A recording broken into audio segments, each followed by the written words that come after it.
Hello everyone, welcome back to another episode of Francis Entertainment Center. The next stories today are called MuscleBob, BuffPants, and Squidward the Unfriendly Ghost. Enjoy the videos.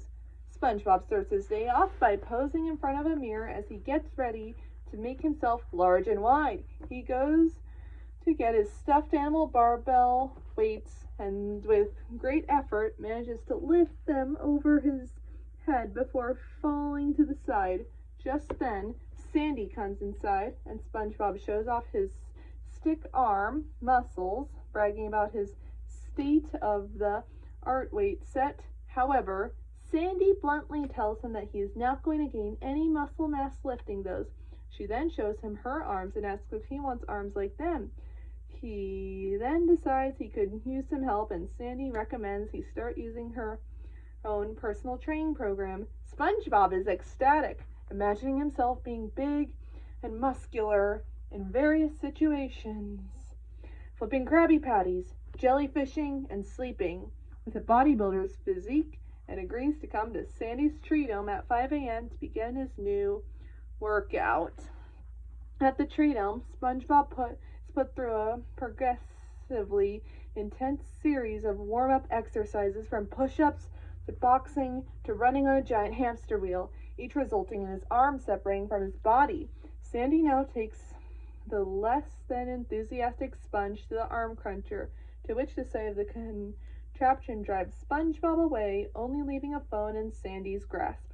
Back home, SpongeBob is despondent and in pain at how difficult working out actually is, until a voice addresses him from the TV, calling him a wimp. It is a commercial from the Anchor Arms set of inflatable muscle balloons with options ranging from normal to veiny, and for the ladies, hairy, with the shark demonstrating its uses.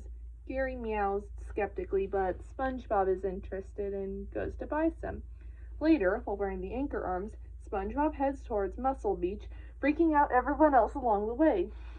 Once he gets there, everyone is awestruck by MuscleBob BuffPants and follows him to the juice bar.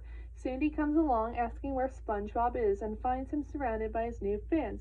A short moment where SpongeBob cannot move his drink reveals the downside of his Anchor Arms, because the muscles are just air inside an arm-shaped balloon. He's still a weakling, but manages to avoid detection by sipping the straw from a distance. Sandy is naturally confused as to how he managed to gain muscles so quickly, to which SpongeBob replies that he found his own secret workout. Intrigued, Sandy asks where the secret was, putting on the spot as everyone else wants to know.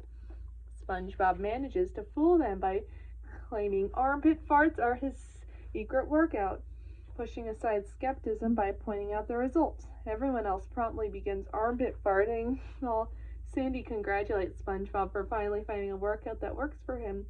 To SpongeBob's surprise, she then suggests he needed to put those muscles to the test. And just so happens the anchor toss competition is today. Completely caught off guard, SpongeBob doesn't notice a drink being placed on top of his Anchor Arms and tries to tell Sandy he is not interested, but she decides to go sign them up anyways, scared of being exposed. He tries to stop her, but finds himself pressured down by the drink. Panicking SpongeBob finally catches up to Sandy after the waiter takes the drink off his hand, sending him flying into the pool next to her. Unfortunately, Sandy has already signed them up, and there's no turning back. At the anchor toss, everyone is preparing themselves except for the worried and unsure SpongeBob. He nervously says he's ready when Sandy comes to check, but quickly begins inflating more into his Anchor Arms in desperation when she turns away. Perch Perkins announces the start of the 8th annual Anchor Toss competitions, with Don the Whale making the first toss. His anchor lands at 200 yards with an instant replay, crushing the helpless Measure. Next up is Larry the Lobster. The Measure, not wanting to be crushed again, tries to run out of firing range, but the anchor tracks him and crushes him at 210 yards. Sandy is up next and launches her anchor with her signature karate kick. The Measure desperately tries to outrun the anchor, but hit at 510 yards, putting Sandy in the lead. It's finally SpongeBob's turn, with the crowd chanting his name as they do his armpit farting workout. SpongeBob tries to lift the anchor, but only manages to pull it on top of himself. At this point, he manages to pass it off as a joke, but knows that he can't keep the charade up. He's going to be exposed as a phony. However, he decides he has to try anyways and blows his arms up to the jerk size, apparently breaking them. He puts all of his might into lifting the anchor, but all it does is push the air into various parts of his body. Eventually, the anchor arms explode out of overinflation, revealing SpongeBob to be a fraud. Upon realizing this, the crowd exclaims that he lost and start cheering for Sandy instead, since she won. However, instead of being proud of her own victory, Sandy is angry at SpongeBob for his deception and, as punishment, forces him to come with her. SpongeBob gets the hint, realizing he never should have taken this easy way of exercising, as there is no substitute for hard work.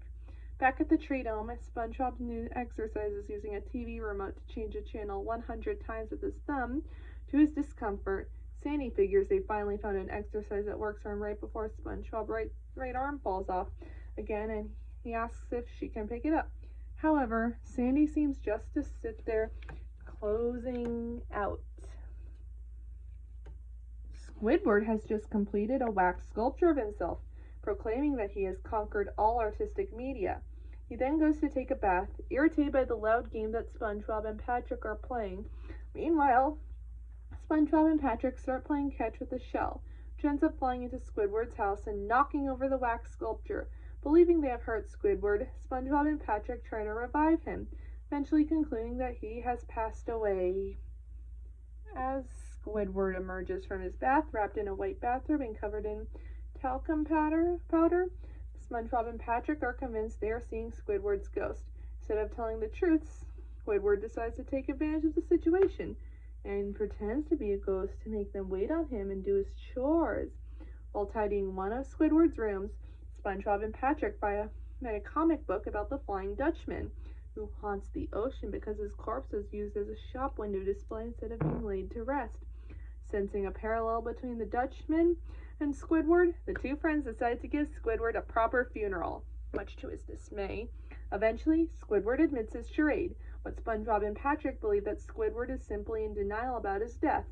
In an attempt to him move on, SpongeBob blows a large bubble that lifts Squidward into the air and carries him away to the great beyond. Surrounded by a flock of seagulls, Squidward is left in distress.